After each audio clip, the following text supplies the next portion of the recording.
Thereupon, Ananda and all in the great assembly experienced a clarity of body and mind upon receiving such profound instruction.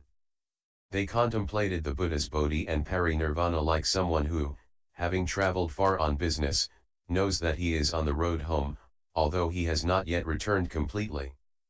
Throughout the entire assembly, the gods, dragons, and all the eightfold division, those of the two vehicles who were not yet beyond study, as well as all the bodhisattvas of initial resolve, as numerous as the sands in 10 Ganges rivers, found their fundamental mind and, far removed from dust and defilement, attained the purity of the Dharma.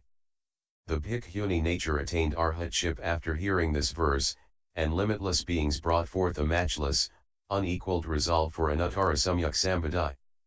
Volume 6. Ananda straightened his robes and then, in the midst of the assembly, placed his palms together and bowed. His mind was perfectly clear, and he felt a mixture of joy and sorrow. His intent was to benefit beings of the future as he made obeisance and said to the Buddha, "Greatly compassionate world-honored one. I have already awakened and attained this Dharma door for becoming a Buddha, and I can cultivate it without the slightest doubt. I have often heard the thus come one say, save others first, then save yourself. That is the aspiration of a bodhisattva. Once your own enlightenment is perfected, then you can enlighten others. That is the way the thus come ones respond to the world. Although I am not yet saved, I vow to save all beings of the Dharma ending age. World-honored one, those beings are from the Buddha's time, and there will be as many deviant teachers propounding their teachings, as there are sand grains in the Ganges. I want to enable those beings to collect their thoughts and enter samadhi. How can I cause them to reside peacefully in a way place, far away from exploits of demons, and be irreversible in their resolve for Bodhi?" At that time, the world-honored one praised Ananda in front of the whole assembly, saying, "Good indeed. How good it is that you have asked how to establish a way place and to rescue and protect beings who are sunk in the morass of the final age. Listen well, now, and I will tell you." Ananda and the great assembly agreed to uphold the teaching. The Buddha told Ananda, "You constantly hear me explain in the Vinaya that there are 3 decisive aspects to cultivation. That is, collecting one's thoughts constitutes the precepts, from the precepts comes samadhi, and out of samadhi arises wisdom. These are called the 3 non-outflow studies." Ananda, why do I call collecting one's thoughts the precepts? If beings in the 6 paths of any mundane world had no thought of lust, they would not have to undergo a continual succession of births and deaths. Your basic purpose in cultivating samadhi is to transcend the wearisome defilements. But if you do not renounce lustful thoughts, you will not be able to get out of the dust. Even though people may have some wisdom and the manifestation of Chan Samadhi, if they do not cut off lust, they are certain to enter demonic paths. At best, they will become demon kings, on the average, they will become members of the retinue of demons, at the lowest level, they will become female demons. These demons all have their groups of disciples. Each claims that he has accomplished the unsurpassed way. After my tranquility, in the Dharma ending age, these hordes of demons will abound, spreading like wildfire as they openly practice greed and lust, while claiming to be good knowing advisors. They will cause beings to fall into the pit of love and views and lose the way to Bodhi. When you teach people of the world to cultivate samadhi, they must first of all sever the mind of lust. This is the first clear and decisive instruction on purity given by the thus come ones, the Buddhas of the past, world-honored ones. Therefore, Ananda, if cultivators of Chan Samadhi do not cut off lust, they are like someone who cooks sand hoping to get rice. After hundreds of thousands of eons, it will still just be hot sand. Why? It wasn't rice to begin with, it was only sand. If you seek the Buddha's wonderful fruition and still have physical lust, then even if you attain a wonderful awakening, it will be based on lust. With lust at the source, you will revolve in the 3 paths and not be able to get out. Which road will you take to cultivate and be certified to the thus come one's nirvana? You must cut off the lust which is intrinsic to both body and mind. Then get rid of even the aspect of cutting it off. At that point you have some hope of attaining the Buddha's Bodhi. What I have said here is the Buddha's teaching. Any explanation counter to it is the teaching of Papian. Further, Ananda, if beings in the six paths of any mundane world had no thoughts of killing, they would not have to undergo a continual succession of births and deaths. Your basic purpose in cultivating samadhi is to transcend the wearisome defilements.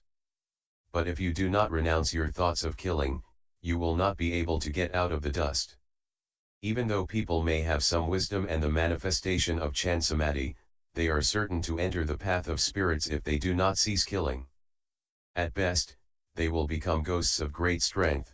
On the average, they will become flying yakshas, ghost leaders, or the like. At the lowest level, they will become earthbound rakshasas.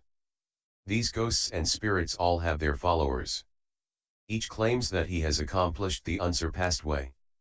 After my tranquility, in the Dharma ending age, these hordes of ghosts and spirits will abound, spreading like wildfire as they argue that eating meat will bring one to the Bodhi way. Ananda, I permit the bhikshus to eat 5 kinds of pure meat. This meat is actually a transformation brought into being by my spiritual powers. It basically has no life force. You Brahmans live in a climate so hot and humid, and on such sandy and rocky land, that vegetables will not grow. Therefore, I have had to assist you with spiritual powers and compassion. Because of this magnanimous kindness and compassion, this so-called meat suits your taste. After my extinction, how can those who eat the flesh of beings be called the disciples of Shakya? You should know that these people who eat meat may gain some awareness and may seem to be in samadhi, but they are all great rakshasas. When their retribution ends, they are bound to sink into the bitter sea of birth and death. They are not disciples of the Buddha. Such people as these kill and eat one another in a never-ending cycle. How can such people transcend the triple realm? When you teach people of the world to cultivate samadhi, they must also cut off killing. This is the second clear and decisive instruction on purity given by the thus come ones, the Buddhas of the past, world-honored ones. Therefore, Ananda, if cultivators of Chan Samadhi do not cut off killing, they are like one who stops up his ears and calls out in a loud voice, thinking that no one hears him. He tries to cover up the sound, but only makes it greater. Pure bhikshus and bodhisattvas who practice purity will not even step on grass in the pathway, even less would they pull it up with their hands. How could anyone with great compassion consume the flesh and blood of beings? Bhikshus who do not wear silk, leather boots, furs, or down, whether imported or found locally, and who do not consume milk, cream, or butter, can truly transcend this world.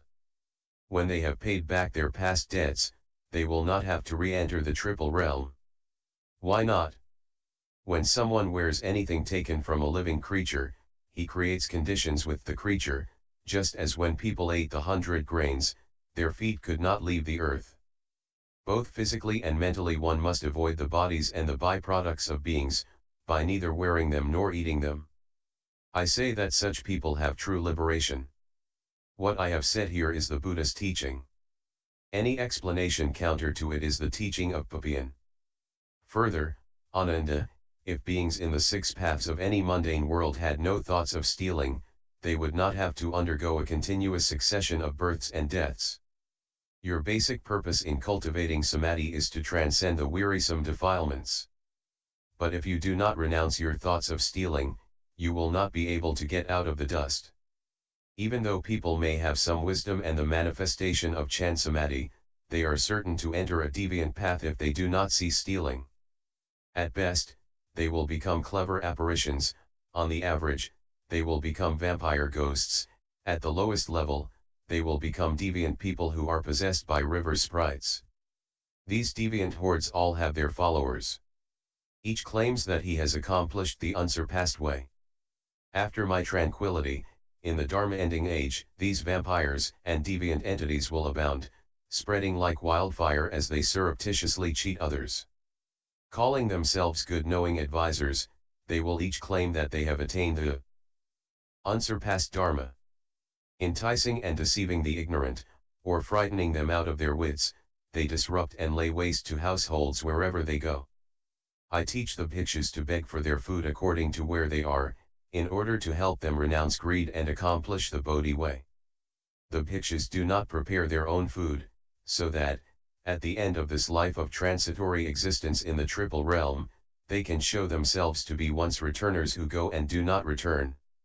How could thieves put on my robes and sell the thus come one, saying that all manner of karma one creates is just the Buddha Dharma? They slander bhikshus who have left the home life and taken the complete precepts, saying that they belong to the path of the small vehicle. In this way, they confuse limitless beings, causing them to go astray, until they fall into the unintermittent hell. After my tranquility, I affirm that bhikshus who have a decisive resolve to cultivate samadhi, and who before the images of thus come ones can light an oil lamp in their bodies or burn off a finger, or burn even one incense stick on their bodies, will, in that moment repay their debts from beginning less time past. They can depart from the world and be forever free of outflows. Though they may not have instantly understood the unsurpassed enlightenment, they will already have firmly set their minds on the Dharma. If one does not practice any of these token renunciations of the body on the causal level, then even if one realizes the unconditioned, one will still have to come back as a person to repay one's past debts, exactly as I had to undergo the retribution of having to eat the grain meant for horses. When you teach people of the world to cultivate samadhi, they must also cease stealing. This is the third clear and decisive instruction on purity given by the thus come ones, the Buddhas of the past, world-honored ones. Therefore, Ananda, if cultivators of Chan Samadhi do not cease stealing, they are like someone who pours water into a leaking cup hoping to fill it. He may continue for as many eons as there are fine motes of dust, but, in the end, the cup still will not be full. If bhikshus do not store away anything else than their robes and bowls, if they give what is left over from their food offerings to hungry beings, if they put their palms together and make obeisance to the entire great assembly, if when people scold them they can treat it as praise, if they can sacrifice their very bodies and minds, giving their flesh, bones, and blood to living creatures, and if they do not repeat the non-ultimate teachings of the thus come one as though they were their own explanations, misleading those who have just begun to study, then the Buddha gives them his seal as having attained true samadhi. What I have said here is the Buddha's teaching. Any explanation counter to it is the teaching of Papian. Ananda, although beings in the six paths of any mundane world may not kill, steal, or lust either physically or mentally, these three aspects of their conduct thus being perfect, if they tell various major lies, then the samadhi they attain will not be pure. They will become demons of love and views and will lose the seed of the thus come one. They claim that they have attained what they have not attained, and that they have been certified when they have not been certified. Perhaps they seek to be foremost in the world, most venerated and superior people. They announce to their audiences that they have attained the fruition of a Srodapana, of a Sakritagaman, of an Anagaman, of Arhatship, of the Pratyeka vehicle, or the various levels of Bodhisattvahood up to and including the 10 grounds, in order to cause others to revere and repent in front of them and because they are greedy for offerings. These Akantakas destroy the seeds of Buddhahood just as surely as a tala tree is destroyed if it is chopped down. The Buddha predicts that such people sever their good roots forever and lose their knowledge and vision.